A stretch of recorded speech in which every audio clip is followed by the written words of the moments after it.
Europe 1, 7h12, Thomas Soto. L'édito éco, Nicolas Barret, directeur de la rédaction des Échos. Bonjour Nicolas. Bonjour Thomas. Alors c'est un peu votre top 50 à vous, Nicolas, le classement, le hit parade des entreprises qui déposent le plus de brevets en France.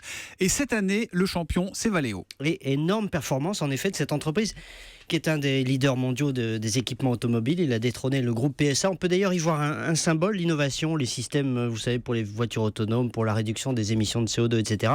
Et ben, cette innovation, ça se passe autant, sinon davantage, chez les fournisseurs que chez les constructeurs eux-mêmes. Et puis, autre renseignement de ce hit parade, avec Valeo, PSA à la 2e place, Renault à la 5e, on pourrait même dire Michelin à la 11e, vous avez 4 groupes automobiles qui sont vraiment en tête de l'innovation. Preuve que cette industrie traverse une formidable révolution et est également très dynamique. Comme disait Coluche, on a même vu des clubs français champions de France. Bon, on peut tirer des leçons du modèle Valeo pour la France ou pas ? Oui, j'en vois 3 en fait.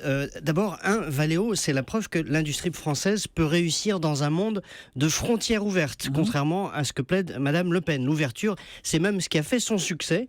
2, Valeo prouve qu'on peut réussir malgré de vrais handicaps bien français. 2 chiffres résument ces handicaps. Valeo emploie un peu plus de 15% de ses salariés en France, mais ça lui coûte 50% des charges sociales qu'il paye dans le monde entier.